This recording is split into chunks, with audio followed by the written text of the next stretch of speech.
ओम शांति। आज अष्ट रत्नों में जाने वाली 8 तारीख है।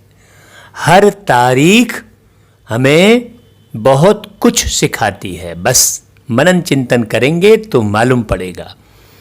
दुनिया में जितने भी शब्द हैं उसका बहुत गहन अर्थ है, लेकिन सही अर्थ निकालने वाला चाहिए। उस शब्द का कोई नकारात्मक अर्थ भी निकाल सकता है तो कोई सकारात्मक अर्थ भी निकाल सकता है।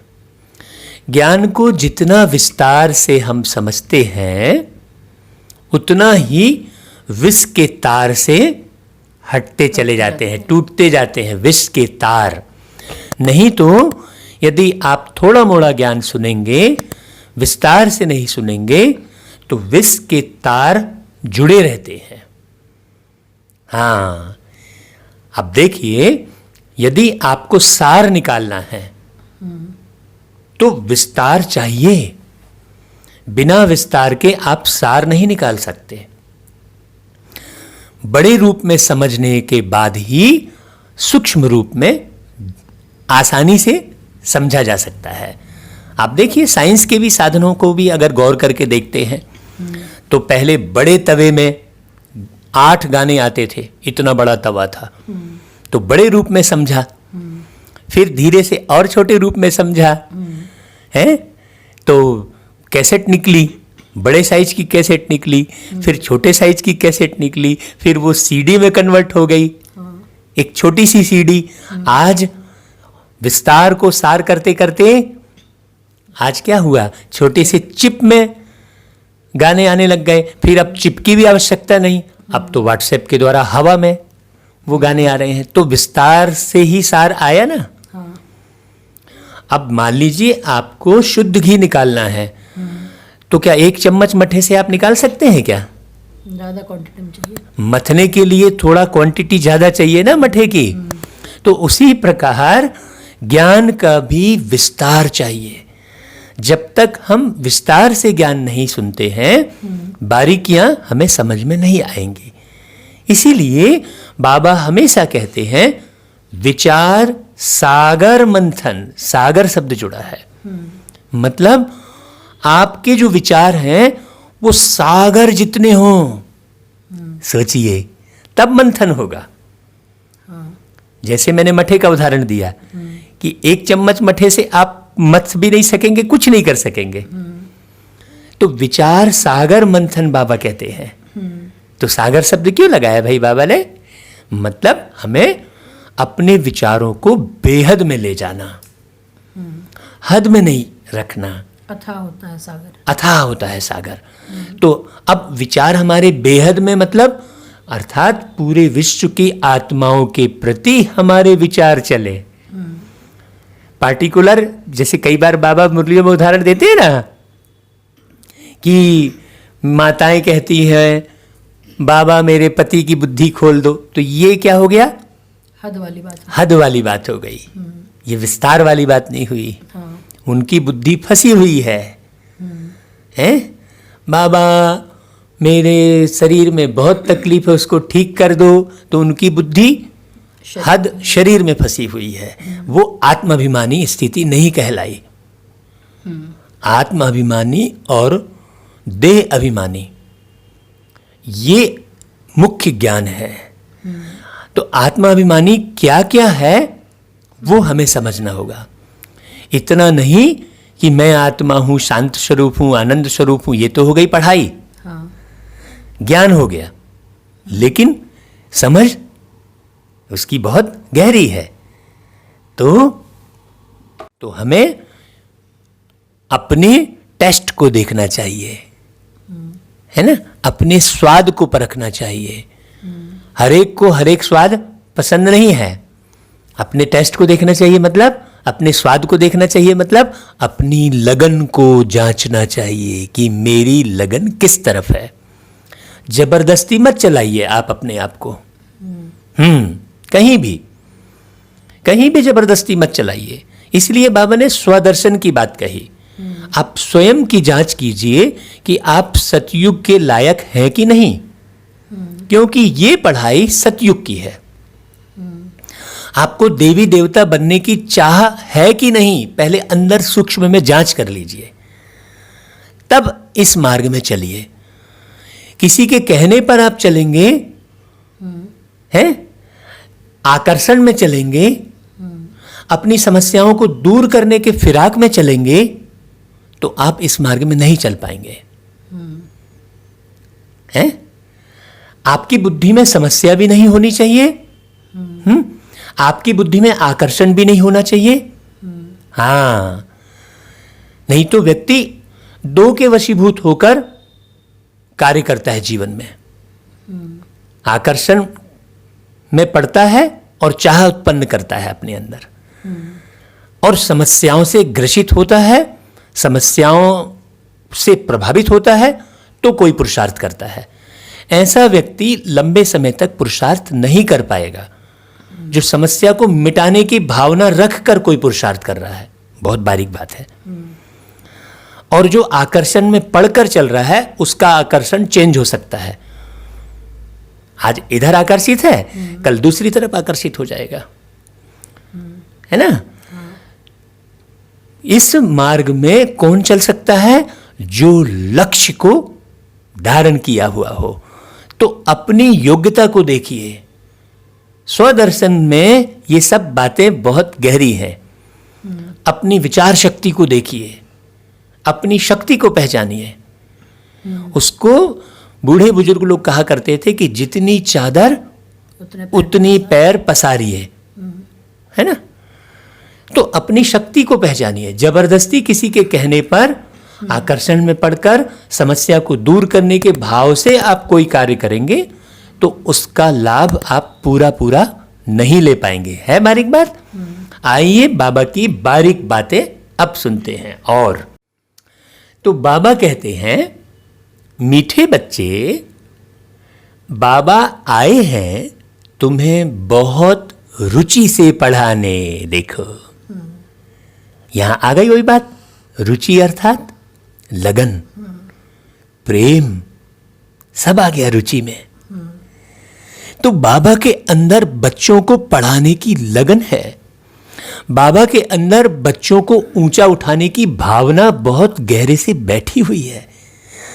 बाबा के अंदर अपना कोई स्वार्थ नहीं है। देखिए, अब बाबा को पहचानिए, यही है बाबा की याद। जब बाबा को हम अच्छे से पहचाने, केवल इतना नहीं कि बाबा बिंदु रूप है, नहीं, ये तो आकार को पहचानना हो गया। ये तो वही हो गया जैसे कृष्ण के आकार से लोग भगवान को मान रहे हैं, तो राम के आकार में लोग भगवान को मान रहे हैं, तो हम बिंदु के आकार में भगवान को मान रहे हैं। आकार की कोई बात ही नहीं है यहां पर, अर्थ की बात है। बिंदु अर्थात बाबा हर बात में फुल स्टॉप लगाते हैं। बाबा किसी के गुण या अवगुण चित्त में नहीं रखते हैं। अब दुनिया में लोगों के पास ज्ञान नहीं होने के कारण गीत क्या गाते थे? प्रभु जी मेरे अवगुण चित्त न धरो। तो भाई, आपके अवगुण परमात्मा अपने चित्त में रख के क्या कर लेंगे? क्या बहुत सुंदर दुनिया का निर्माण कर लेंगे क्या?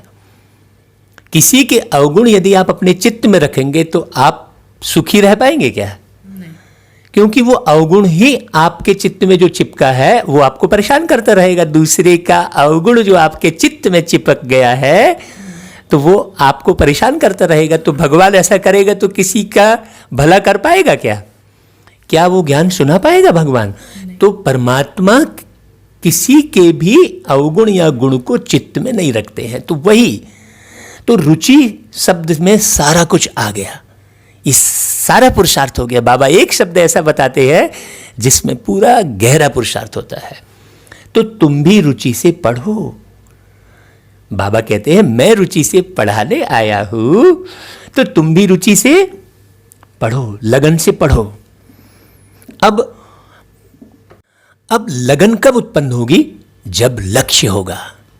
बिना लक्ष्य के रुचि आएगी नहीं। वही मुरली शुरू करने के पहले जो बातें बताई थी हमने, वो पूरी काउंट कर रही हैं इस बात में। बाबा कहते हैं नशा रहे, हमको पढ़ाने वाला स्वयं भगवान है, जिनके दर्शन के प्यासे थे हम। प्रभु जी मेरी अखियां प्यासी, दर्शन दो भगवान दर्शन दो घनश्याम। घनश्याम नाथ मेरी अखियां प्यासी रे करके गीत गाते थे। वो भगवान हमको पढ़ाने आए हैं, तो कितना नशा होना चाहिए, सोचिए।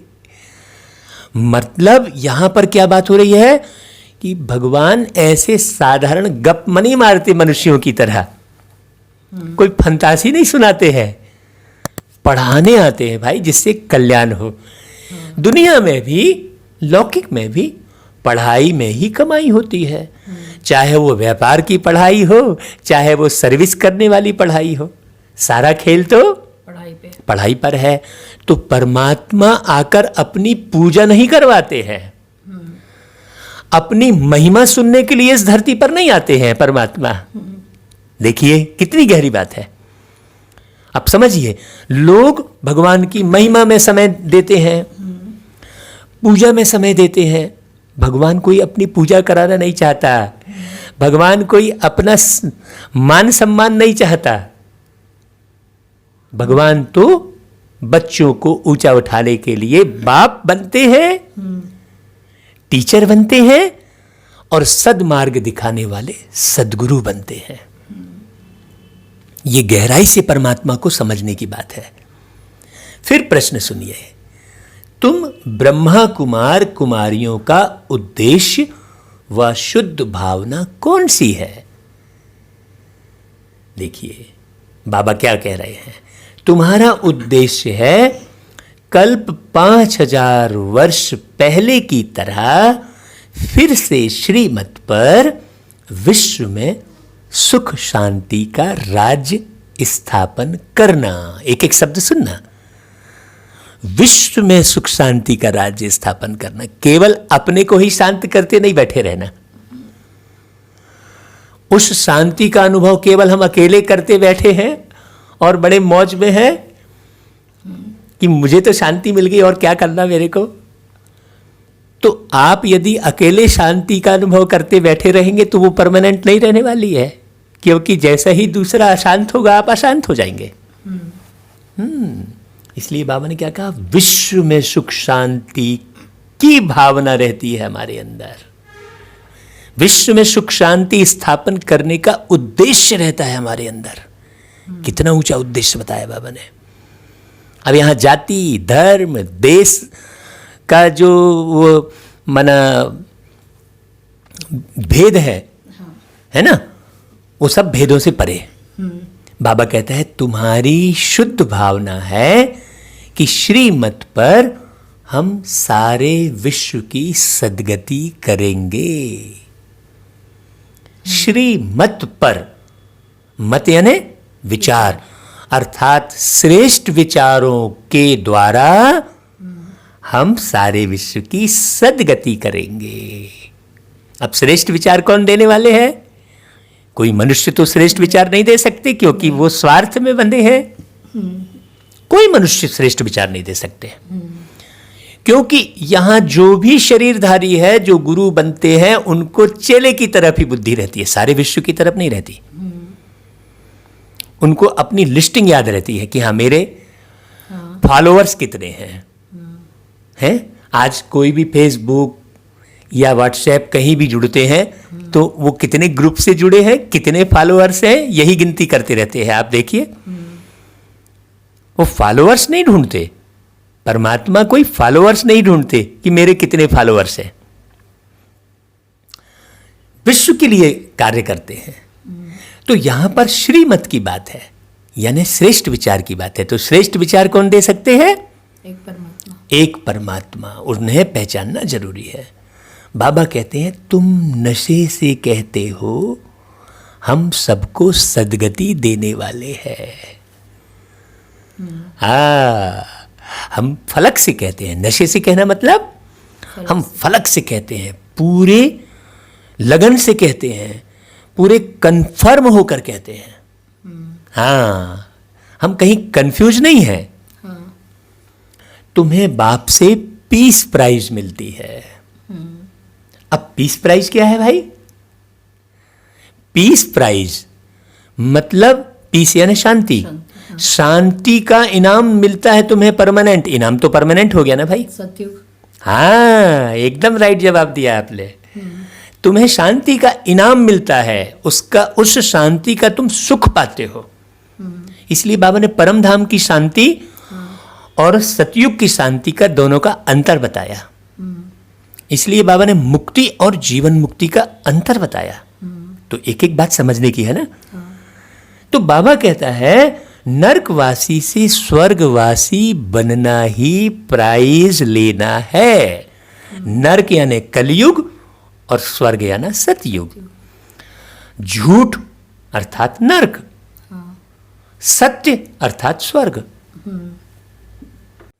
सत्य सकारात्मक अर्थात सत्य, नकारात्मक अर्थात नरक। नकारात्मक शब्द में पहला अक्षर ना, सकारात्मक शब्द में पहला अक्षर सा। है बारीक बात। इसलिए मैंने मुरली शुरू करने के पहले क्या कहा था कि एक एक शब्द को रिफाइन करते हुए बारीकी से जब आप समझेंगे, विस्तार से समझेंगे, तब ज्ञान की मथानी काम आएगी। अच्छा, बारीकी। अब आगे सुनते हैं। बाबा कहते ओम शांति। ओम शांति। बाबा उदाहरण देते हैं। बच्चे, स्टूडेंट जब पढ़ते हैं तो खुशी से पढ़ते हैं ना, उनके अंदर कोई भाव नहीं रहते हैं। विद्यार्थी स्कूल में जाता है तो निश्चिंत रहता, बेफिक्र रहता है, केवल पढ़ाई पे ध्यान देता है। टीचर भी बहुत खुशी से और रुचि से पढ़ाते हैं। रूहानी बच्चे यह जानते हैं कि बेहद का बाप जो टीचर भी है हमको बहुत रुचि से पढ़ाते हैं। तो बाबा जितनी रुचि से पढ़ाते हैं, इसका मतलब यहां हो गया कि हमें बाबा की रुचि को समझना होगा। लेकिन बच्चे क्या करते हैं? बाबा की रुचि को न देखकर हर जगह केवल अपनी रुचि को सामने रखते हैं। बाबा कहते हैं कि बेहद का बाप जो टीचर भी है हमको बहुत रुचि से पढ़ाते हैं। उस पढ़ाई में तो बाप अलग होता है, टीचर अलग होता है। जो पढ़ाते हैं दो अलग अलग हो गए। कोई का बाप ही टीचर होता है, कोई का। जो पढ़ाते हैं तो बहुत रुचि से पढ़ाते हैं। हाँ, बाबा बहुत गहरी बात बता रहे हैं। स्कूल में जो टीचर है और उसका बच्चा यदि पढ़ रहा है तो उसको पढ़ाने में बहुत रुचि होती है। यही मेरा बेटा भी बैठा है भाई, वो क्या बोलेगा। हाँ तो बाबा बहुत अच्छा उदाहरण दे रहे हैं। तो बाबा यहां पर कह रहे हैं कि बच्चे, तुम मेरे बच्चे हो ना, तो मैं तुम्हें रुचि से तो पढ़ाऊंगा ही ना। बहुत रुचि से पढ़ाते हैं क्योंकि फिर भी ब्लड कनेक्शन होता है ना। अपना समझकर बहुत रुचि से पढ़ाते हैं। यहां पर और गहरी बात यह है कि तुम भी जब सबको अपना समझोगे तो बहुत रुचि से पढ़ाओगे। आप भैया माने या ना माने, मेरी बुद्धि में, मेरे मन में सबके प्रति, पूरे विश्व की आत्माओं के प्रति अपनापन बहुत गहरे से बाबा ने भर दिया है। इसीलिए मुझे लगता है कि बाबा के एक एक शब्द को मैं कितने विस्तार से ना समझा लूं, बहुत रुचि से। तो एक एक शब्द का विस्तार हो रहा है, वो रुचि के कारण ही हो रहा है ना भाई। बिना लगन के, बिना रुचि के, बिना खुशी के ये बात हो सकती है क्या? हाँ, तो ये प्रैक्टिकल में हमें करना है। तो बाबा कहता है यह बाप तुम्हें कितना रुचि से पढ़ाते हैं, तो बच्चों को भी कितना रुचि से पढ़ना चाहिए ना। ये बात समझ में आना चाहिए ना। अब बीच बीच में यदि संशय लाएंगे तो कहां से रुचि आएगी भाई? है, एक तो निश्चय बुद्धि होना चाहिए। बाबा कहता है झाटकू होना चाहिए। एक एक शब्द कितने प्यारे बोलते हैं बाबा। तो बाबा कहते हैं डायरेक्ट बाप पढ़ाते हैं, हाँ, और एक ही बार आकर पढ़ाते हैं। तो और रुचि पढ़नी चाहिए भाई, कि अभी नहीं पढ़े तो 5000 साल के लिए फुर्सत हो जाएगी। फिर 5000 साल इंतजार करना पड़ेगा। तो एक ही बार जब पढ़ाते हैं, ऐसा भी नहीं है कि चलो यार फिर तो मिल जाएगा। जैसे कहते हैं कि हाँ चलो अभी थोड़ा सा ले लो, कल तो फिर मिल जाएगा। लेकिन अभी थोड़ा सा लेने की बात नहीं है यहाँ पर। यहाँ तो कल 5000 वर्ष बाद आने वाला है ना भाई? तो कितना रुचि से पढ़ना चाहिए, जबकि बाप एक ही बार आकर पढ़ाते हैं। इसी के बीच में एक गीत याद आ रहा है। हाँ बुलाइए, सुनाइए। ले ले जितना जी चाहे, दौलत की है भरमार रे, भर ले अंतर की झोली, तो मत कर सोच विचार रे, ले ले जितना जी चाहे। वाह, ऐसा ये है करंट बुद्धि, जो हमें करंट में वही बात चाहे गीत के रूप में चाहे कोई उदाहरण के रूप में आ जाए, इसे कहते हैं करंट बुद्धि। करंट बुद्धि में ही करंट आएगी बाबा की।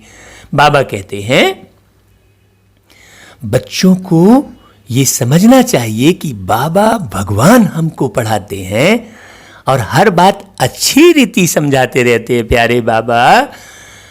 तो हमें कितना रुचि से पढ़ना चाहिए। बाबा आज बार बार अपनी लगन की बात कर रहे हैं। कोई कोई बच्चों को पढ़ते पढ़ते विचार आते हैं, यह क्या है? ड्रामा में यह आवागमन का चक्र है। बाबा कहते हैं कई बच्चों में यह प्रश्न उठता है, परंतु यह नाटक रचा ही क्यों? इससे क्या फायदा? बस सिर्फ ऐसे ही चक्कर लगाते रहेंगे, इससे तो छूट जाए तो अच्छा है। जब देखते हैं यह तो 84 का चक्र लगाते ही रहना है, तो ऐसे ऐसे ख्यालात कई बच्चों में आते हैं। भगवान ने ऐसा खेल क्यों रचा जो आवागमन के चक्र से छूट ही नहीं सकते? इससे तो मोक्ष मिल जाए, ऐसे ऐसे ख्यालात कई बच्चों को आते हैं। इस आवागमन से दुख सुख से छूट जाएं। बाबा कहते हैं बच्चे यह कभी नहीं हो सकता। अब तुम चाहना ये रखने लगो कि सूर्य जो है जमीन से निकलना शुरू हो जाए, तो गलत है ना भाई। कुछ का कुछ आप भावना रखोगे तो परेशान होगे, और ज्ञान युक्त भावना रखोगे तो आप मौज में रहोगे। भाई जो चीज जिसका जो कार्य है, जो चीज जैसी है, वह उसी में उपयोग किया जाएगा ना, उसी रीति चलेगी वो। हाँ, समझने की बात है। हर एक का बाबा ने कहा पार्ट अपना अपना है, हर एक वस्तु। अब घड़ी से आप बारीक चीजें देखने लग जाएं, आप ऐसा सोचोगे भाई उसके लिए चश्मा बना है लेंस वाला। आप घड़ी से थोड़ी बारीक चीजें देखने लग जाओगे। अब आप सोचोगे चश्मे से हम टाइम देखने लग, ऐसा तो हो नहीं सकता ना। हर एक वस्तु का अपना पार्ट है, हर एक व्यक्ति का अपना पार्ट है। क्योंकि अलग अलग पार्ट नहीं होगा तो ये ड्रामे का आनंद ही कहां से आएगा? पूरे ड्रामे में सब चोर ही चोर हैं, कोई साहूकार दिखाया ही नहीं जा रहा, तो आपको आनंद आएगा क्या? नहीं। बाबा कहता है ऐसे ख्यालात चलाने ही नहीं चाहिए। इस आवागमन से छूट जाए, ऐसा कभी हो नहीं सकता। मोक्ष पाने के लिए कोशिश करना ही वेस्ट हो जाता है। क्योंकि तुम घूमकर, अगर तुमने सतयुग की नॉलेज नहीं ली, तो तुम घूमकर फिर इस दुख भरी दुनिया में ही आओगे, तो तुम पूरे सुख का वंचित रह जाएंगे, सुख से। हाँ, लाभ नहीं ले पाओगे जो बाबा सुख देने आया है, सुख का सागर। जब तुम दुखी होते हो तो परमात्मा को याद करते हो ना, इसका मतलब परमात्मा ने कभी ना कभी तो अपार सुख दिया होगा ना, है ना। हर एक आत्मा दुखी होती है तो भगवान को याद करती है। जरा सा पत्थर से टकरा के हल्की सी भी गिर गई तो हे राम करेगा। वो राम करेगा तो ये सीधे बुद्धि ऊपर ही जाती है। तो बाबा ने स्पष्ट समझाया है कि एक भी आत्मा पार्ट से छूट नहीं सकती। क्यों नहीं छूट सकती? क्योंकि आत्मा में अविनाशी पार्ट भरा हुआ है। और ये अविनाशी पार्ट किसने भरा है भाई? स्वयं आत्मा ने। अब आप बैठ जाओ भला शरीर पे बैठकर, आप कुछ भी नहीं करेंगे, ऐसा हो सकता है क्या? मैं कुछ भी नहीं सोचूंगा, ऐसा हो सकता है क्या? मैं कुछ भी नहीं सोचूंगा, ये भी तो एक संकल्प है। तो कैसे छूट सकते हैं? बाप कहते हैं यह कभी नहीं हो सकता। वह है ही अनादि अविनाशी, बिल्कुल एक्यूरेट पार्ट और बिल्कुल एक्यूरेट एक्टर्स हैं। हाँ, एक मिले ना दूसरे से। बाबा कहता है मक्खी उड़ी तो ऐसे ही उड़ेगी। बहुत बारीक बात है। एक भी कम जास्ती नहीं हो सकते। तुम जबरदस्ती माथा मत मारो, प्लेन होकर ज्ञान सुनाओ, एकदम खुश होकर। टेंशन में आकर नहीं तो कई लोग ज्ञान को टेंशन में ले लेते हैं। बाबा कहते हैं तुम बच्चों को सारी नॉलेज है, इस ड्रामा के पार्ट से कोई छूट नहीं सकता, न कोई मोक्ष पा सकता है। अब कई हजार साल वहां लटकने को मोक्ष समझ लो तो बात अलग है।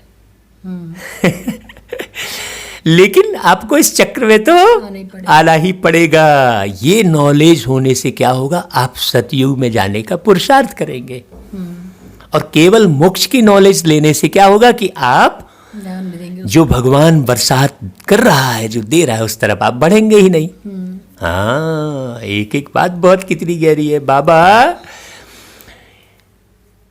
सब धर्म वालों को नंबर वार आना ही है। बाप समझाते हैं यह बना बनाया अविनाशी ड्रामा है। तुम भी कहते हो बाबा अब जान गए कैसे हम 84 का चक्कर लगाते हैं।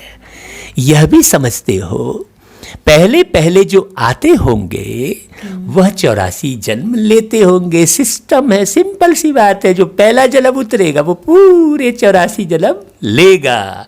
उसे ज्ञान बहुत गहरे से बुद्धि में समझ में आएगा और वो समझा भी सकेगा। पीछे पीछे आने वाले के जरूर कम जन्म होंगे। यहां तो पुरुषार्थ करने का है। पीछे पीछे आने वालों के अर्थात जो स्वयं को नहीं देख रहे हैं, जो तीव्र पुरुषार्थ नहीं कर रहे हैं, जो अपना दर्शन नहीं कर रहे हैं, किसी दूसरे के पीछे पड़े हैं, उनके वो सतयुग में पहले पहले नहीं आ सकता। एक लाइन ये हो गई। दूसरी लाइन ये हो गई, जो आदि से लेकर अंत तक के ज्ञान को समझने में रुचि नहीं रख रहा है। नहीं तो इच्छा होती है कि अरे यार हम तो 86 में नहीं आए थे, तो बाबा ने 86 में क्या बोला था, तो वो 86 की मुरली उठा के पढ़ेगा। भाई हम तो इस ज्ञान में 86 में नहीं आए थे। ऐसी लगन होगी, उसकी रुचि होगी। तो बाबा कहते हैं पुरानी दुनिया से नई दुनिया जरूर बननी है, तो यहां तो पुरुषार्थ करना ही है। बाबा हर एक बात बार बार समझाते रहते हैं। क्यों समझाते रहते हैं भाई? क्योंकि नए नए बच्चे आते रहते हैं। अब जैसे बाबा आए हैं, तो पूरी दुनिया के बच्चे एक साथ तो नहीं पढ़ सकते ना। नहीं, कि एक ही बार में सारी दुनिया के बच्चे पढ़ लेंगे, समझ लेंगे। तो ये सिस्टम है। तो रोज नए नए बच्चे आते हैं, तो फिर से हमें पढ़ाना होता है। वो तो लौकिक में भी होता है ना। बच्चे पैदा होते जाते हैं, बच्चे तो अलग अलग क्लास, हर साल बच्चे अलग अलग क्लास में जाते हैं, अलग अलग पढ़ाई होती है। हाँ, तो फिर उनको वही शुरुआत से पढ़ाना पड़ता है ना। हाँ। नए बच्चे को फिर से पढ़ाना पड़ता है। हाँ। इसीलिए बाबा कहते बच्चे तुम ड्यूटी उठा लो। भाई नए बच्चे आए, जैसे 6वीं क्लास के बच्चे पास होकर 7वीं में चले गए, अब फिर 6वीं में नए एडमिशन हुए। तो 6वीं को पढ़ाने वाले, हाँ, तो क्लास में कभी कभी ऐसे स्कूलों में करते भी है ना। हाँ, टीचर नहीं आती तो बड़े क्लास के बच्चे छोटे क्लास के बच्चे को पढ़ाते हैं। हाँ। ये भी बात बहुत अच्छी बोली आपने।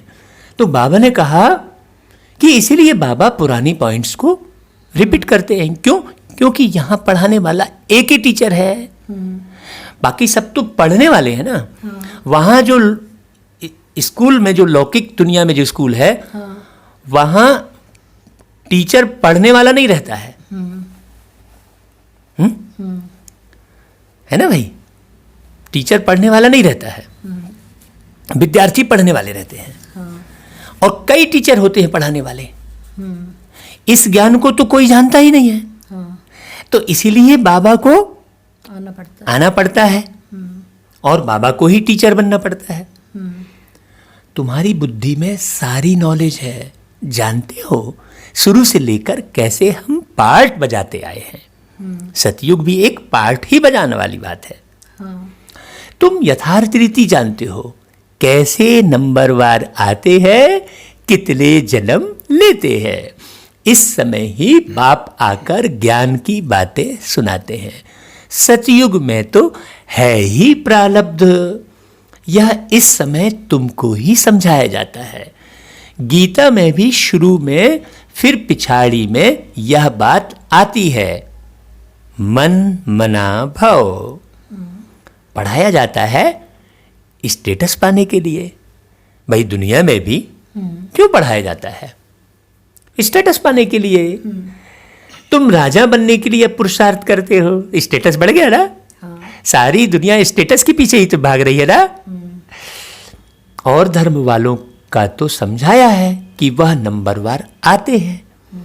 धर्म स्थापक के पिछाड़ी सबको आना पड़ता है, वहां राजाई की कोई बात नहीं है। यहाँ तो प्रत्येक बच्चे को राजा बनने का अवसर है। वहां धर्म स्थापक जो मुखिया होता है वो एक ही होता है। यहाँ तो आपको राजा बनने की बात है। बाबा उसको कहते हैं एक ही लक्ष्मी नारायण नहीं होगा, स्पष्ट कहते हैं बाबा। तो एक ही गीता शास्त्र है जिसकी बहुत महिमा है। भारत में ही बाप आकर सुनाते हैं और सबकी सदगति करते हैं। माने गीता कोई एक धर्म का शास्त्र नहीं है, इसलिए गीता को माता कहते हैं। और किसी भी शास्त्र को माता नहीं कहते, गीता माता कहते हैं। और कोर्ट में गीता पर ही हाथ रखकर कसम उठाई जाती है। तो इसका मतलब कोर्ट तो कोई एक धर्म का नहीं है, कोर्ट तो सभी धर्म का है। तो सर्वशास्त्र शिरोमणि इसलिए गीता को कहा जाता है। तो परमात्मा शिव भी क्या है? सब धर्मों का बाप है, सब धर्म पिता है और वो परम पिता है। ये समझने की बात है। भारत में ही आकर बाप सुनाते हैं और सबकी सदगति करते हैं।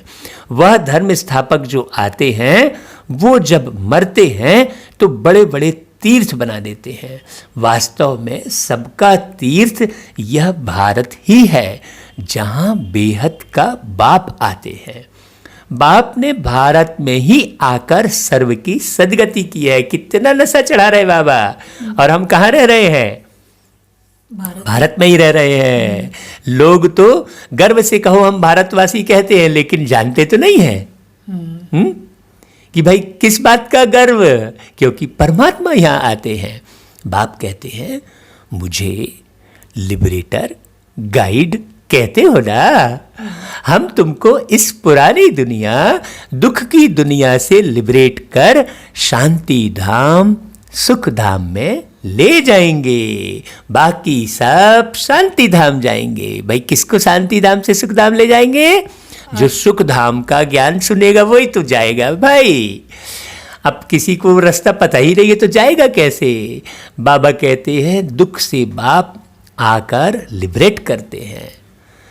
बाबा कहते हैं कि उनका जन्म मरण तो है नहीं, ये ब्रह्मा बाबा कह रहे हैं।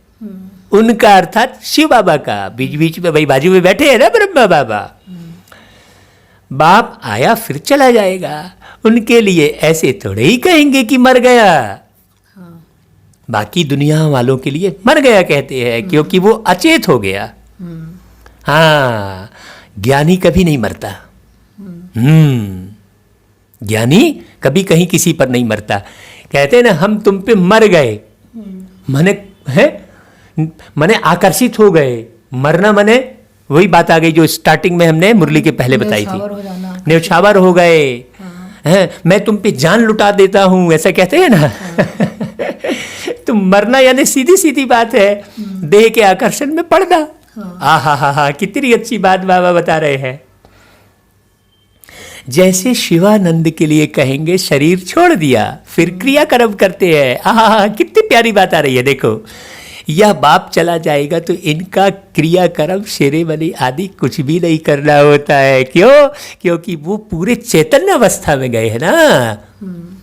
यहां तो इसीलिए बाबा कहता है ज्ञान इतना सुनना है कि वो ज्ञान शरीर छोड़ने के बाद भी मुझे स्मृति में रहे।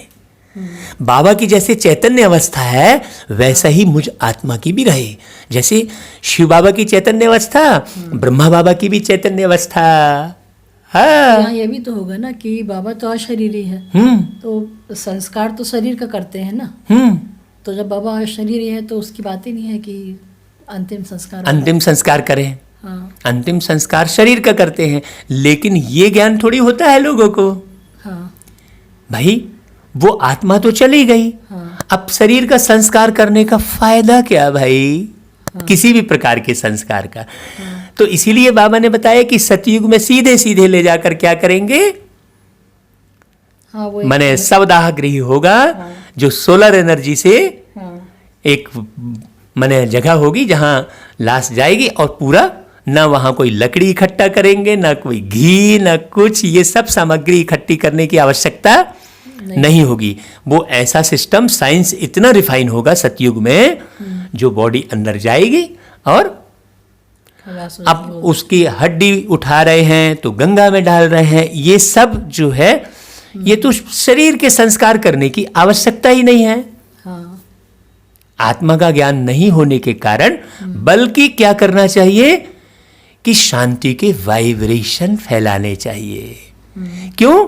क्योंकि वो आत्मा शरीर के भान में शरीर छोड़ी है, बल्कि वहां पर आत्मज्ञान का विस्तार करना चाहिए। ताकि और दूसरी आत्मा अशांत होकर ना जाए। हाँ, इस दुनिया में जितनी भी आत्मा है सब अशांत होकर जाती हैं, इसलिए जाने के बाद शांति की कामना करते हैं।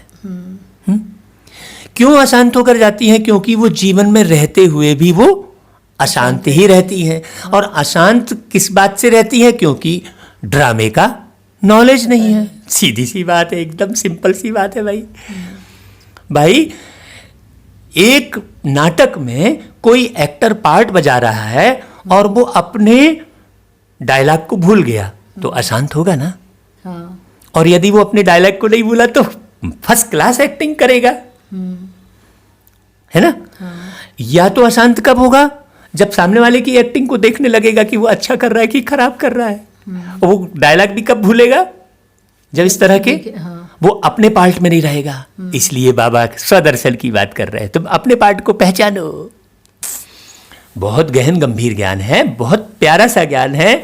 बाबा कहते हैं यह अभी ही चलती है। सतयुग में यह ज्ञान भक्ति की बातें होती ही नहीं। बाप का क्रियाकर्म होता नहीं, क्योंकि उनका शरीर ही नहीं है। बाबा ने कहा, वही बात आ गई। बाबा कहते हैं आधा कल्प है भक्ति, फिर आधा कल्प के बाद बाप आकर ज्ञान का वर्षा देते हैं। ज्ञान कोई वहां साथ नहीं चलता, वो मर्ज हो जाता है आत्मा के अंदर। वहां बाप को याद करने की दरकार ही नहीं रहती है। मुक्ति में है, वहां याद करना होता है क्या? दुख की फरियाद वहां होती ही नहीं। भक्ति भी पहले अव्यभिचारी फिर व्यभिचारी हो जाती है। कहते हैं एक साध है सब सध है और सब साध है सब जाए, ऐसा कहते हैं। लेकिन फिर भी वो बहुत सारे लोगों की साधना करते रहते हैं। जबकि एक की साधना करने से, एक की बात सुनने से, भाई दुनिया में आप जीवन जीते हो तो एक को बाप बनाते हो, कई बाप नहीं होते आपके। हैं? ऐसा ही वो परमात्मा बाप भी सबका एक ही होना चाहिए। अलग अलग नहीं होना चाहिए, ना उसका अलग अलग नाम होना चाहिए, ना अलग अलग रूप होना चाहिए, ना अलग अलग प्रथा होनी चाहिए। तब सब बच्चे आपस में मिलके रह के और खुशी से रह सकते हैं, तब प्रेम रह सकता है। एक बाप की जानकारी नहीं होने के कारण ही प्रेम नहीं है। बाबा कहते हैं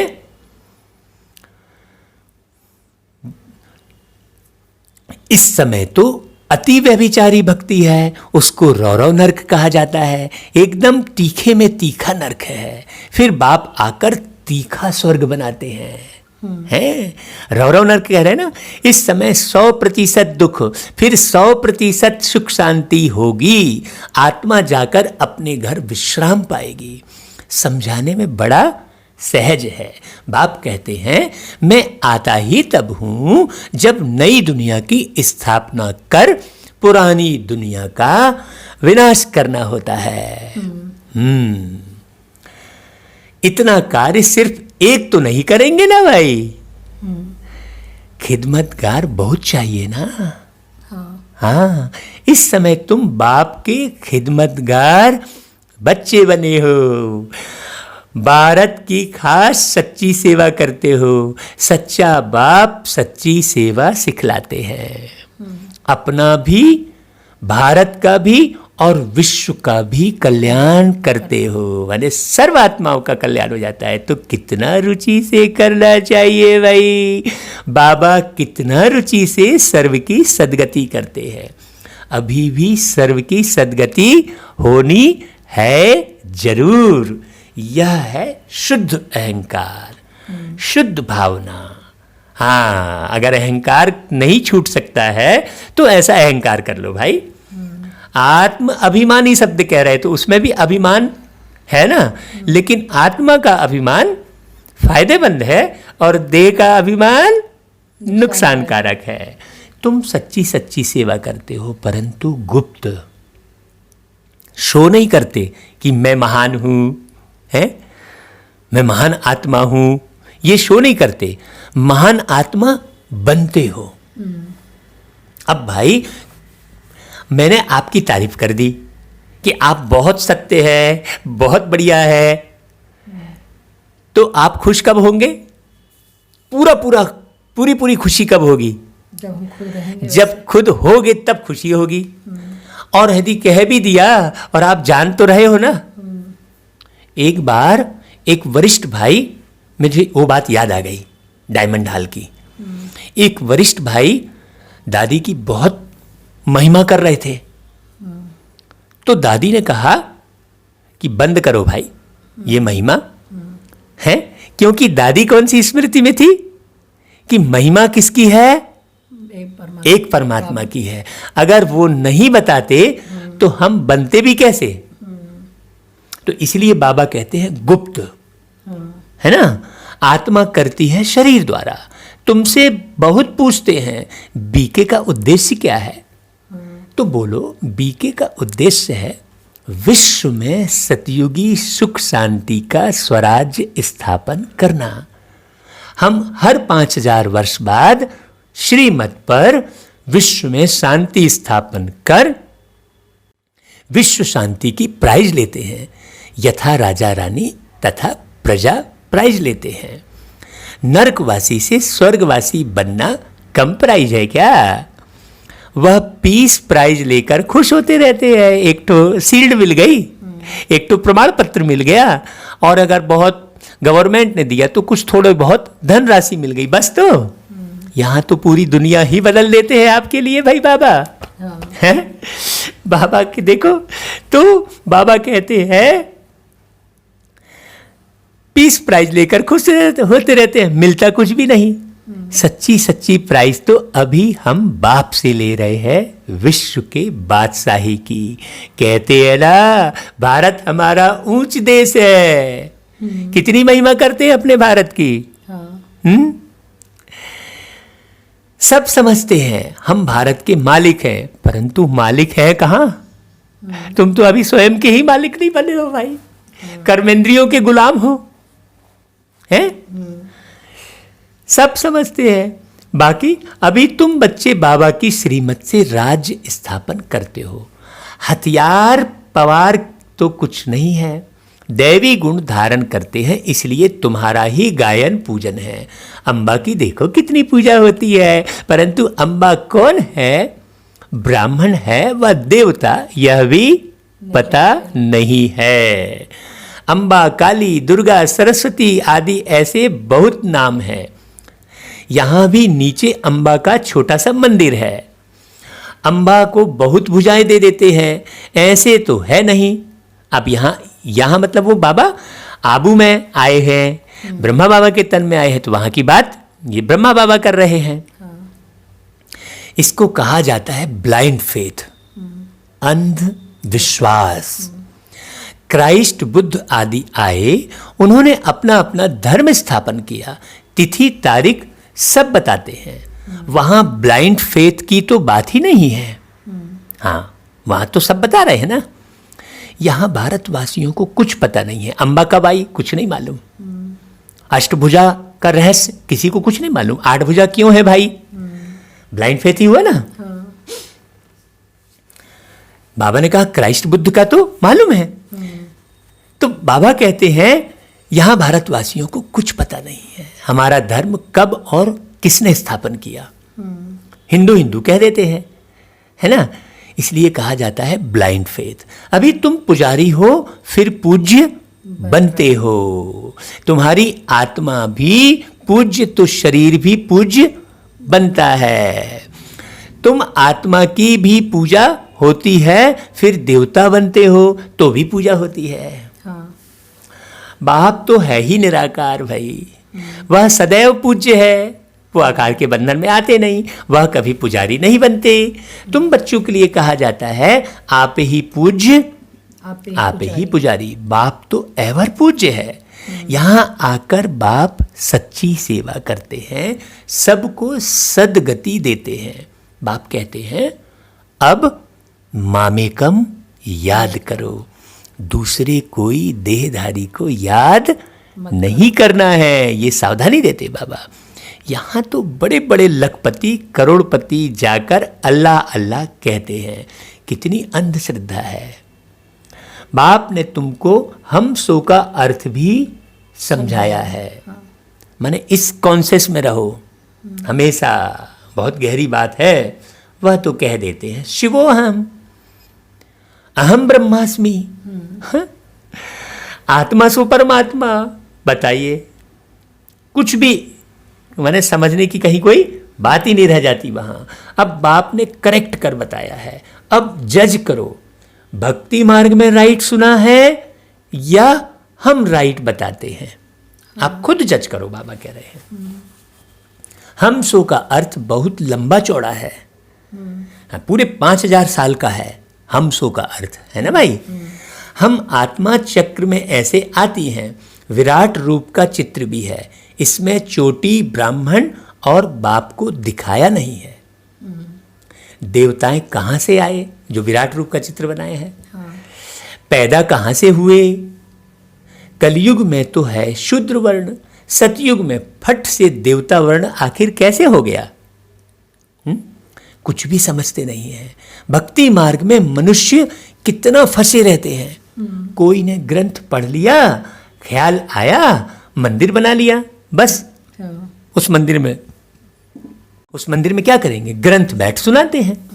पहले ग्रंथ पढ़ा, फिर ग्रंथ को पढ़कर सुनाया, मंदिर बनाया, कथा कहानी पढ़ी, अब उस अनुसार मंदिर बनाया, फिर वापस बैठकर उस मंदिर में वही ग्रंथ सुना रहे हैं। बहुत मनुष्य आ जाते, बहुत फॉलोअर्स बन जाते, फायदा तो कुछ भी नहीं होता। ऐसे बहुत दुकान निकल गए हैं।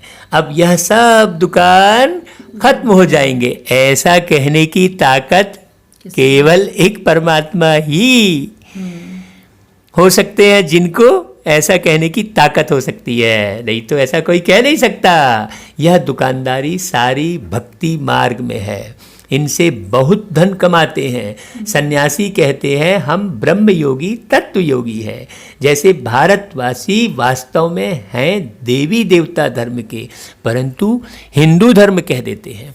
अब सोचने की बात है, सभी धर्म के धर्म पिता हैं, हिंदू धर्म के कौन से धर्म पिता हैं भाई? हिंदू धर्म के धर्म पिता का नाम पता है क्या?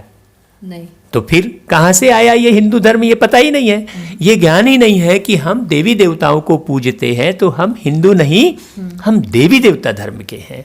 हमारे अंदर दिव्य गुण परमात्मा ये संगम युग में भरते हैं, ये ज्ञान नहीं है। वैसे बाबा कहते हैं उन्हें फिर ब्रह्मज्ञानी तत्वज्ञानी नाम रख दिया है, नहीं तो ब्रह्म तत्व है रहने का स्थान। तो बाप समझाते हैं कितनी भारी भूल कर दी है। अब आप केवल रहने के स्थान को याद करते हैं क्या? नहीं भाई, आपका संबंध उस रहने के स्थान से क्यों रहता है? क्योंकि आपके संबंधी रहते हैं। हाँ अगर वहां संबंधी नहीं है तो उस स्थान को आप याद करेंगे क्या? नहीं। देखो कितनी गहरी बात आ गई।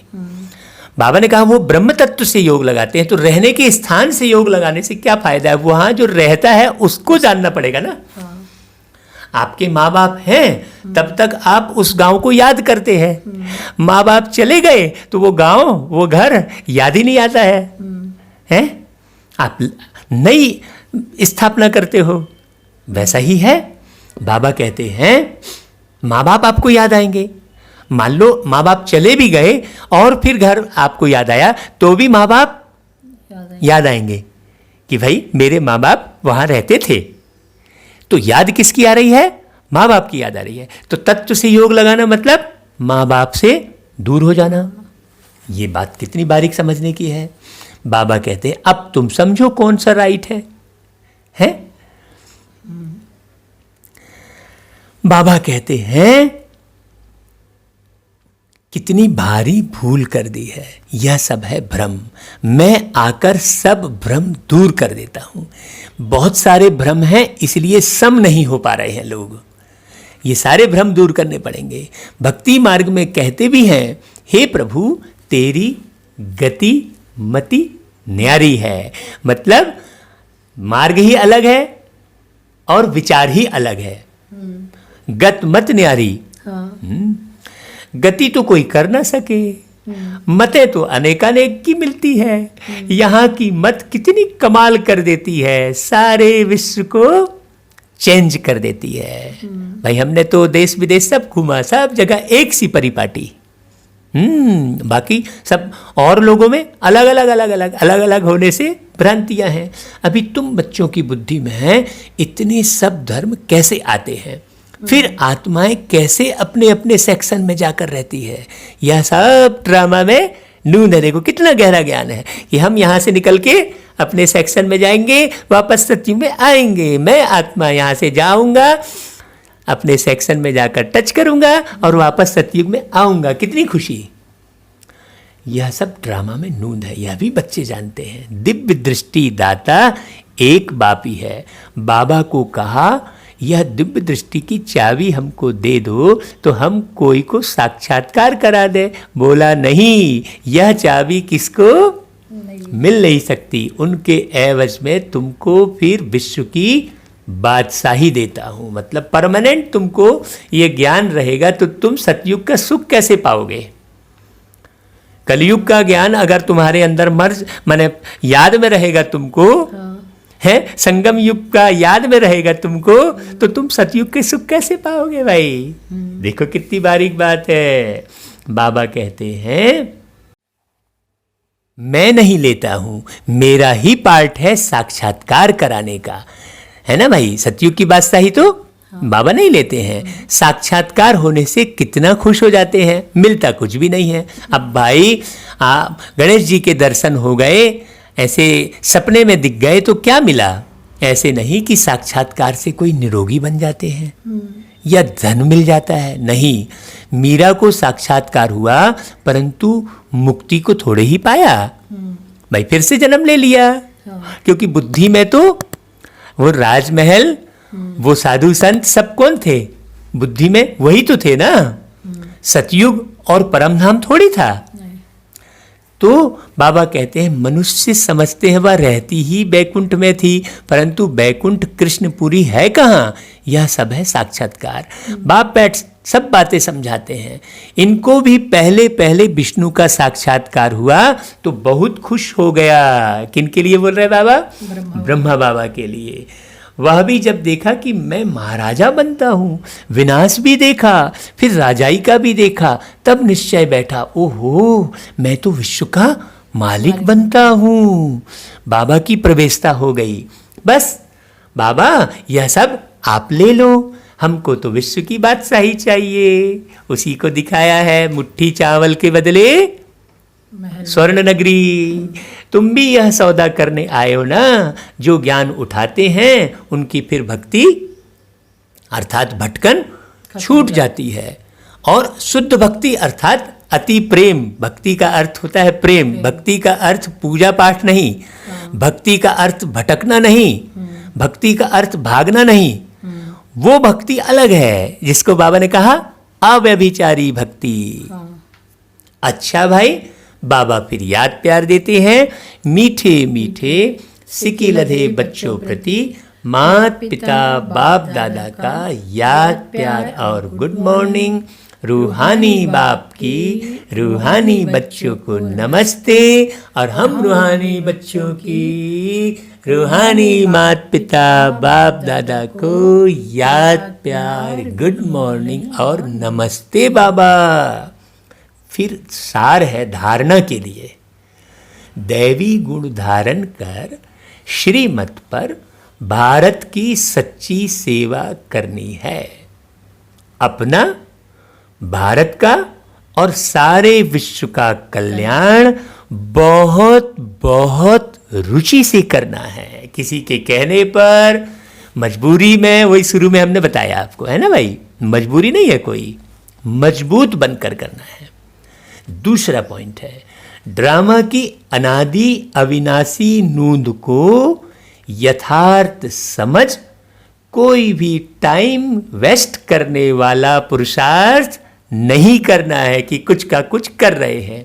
अब ढेर सारा फोटो ही भेज रहे हैं तो ये टाइम वेस्ट हो गया ना भाई। जो फोटो भाई बहन लोग व्हाट्सएप में भेजकर और पूरा भर देते हैं, वो फोटो तो गूगल में तुरंत मिल जाती है भाई, है। ढेर सारी फोटो भेज दिया, गुड मॉर्निंग लिख दिया, गुड नाइट लिख दिया, तो ये फोकट भरना हुआ ना। वो पुरुषार्थ नहीं है। पुरुषार्थ कौन सा है कि आप मनन चिंतन कीजिए। विचार सागर मंथन की बात कही है, आप स्वयं का मनन चिंतन करके और उसे भेजिए। तो वही बाबा कह रहा है कि यथार्थ समझ, कोई भी टाइम वेस्ट करने वाला पुरुषार्थ नहीं करना है। तो वो अपना भी टाइम वेस्ट करते हैं जो ढेर सारी फोटो भेजते हैं, और दूसरे का भी मिटाने के लिए टाइम वेस्ट करने का एक विकर्म बना लेते हैं। ये बात बहुत है। बाबा कहते हैं व्यर्थ के ख्यालात भी नहीं चलाने हैं। अच्छा भाई, वरदान, एकाग्रता के अभ्यास द्वारा एक रस स्थिति बनाने वाले सर्व सिद्धि स्वरूप भव। जहां एकाग्रता है वहां स्वतः ही एक रस स्थिति है। एकाग्रता से संकल्प, बोल और कर्म का व्यर्थपन समाप्त हो जाता है और समर्थपन आ जाता है। अब एकाग्रता का अर्थ भी समझ लीजिए भाई। एकाग्रता अर्थात एक ही श्रेष्ठ संकल्प में स्थित रहना।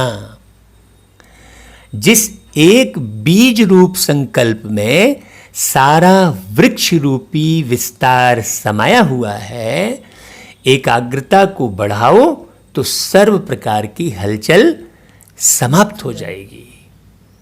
सब संकल्प, बोल और कर्म सहज सिद्ध हो जाएंगे। इसके लिए एकांतवासी बनो। तो एकांतवासी का अर्थ बाबा ने पिछली मुरली में बहुत सुंदर समझाया है।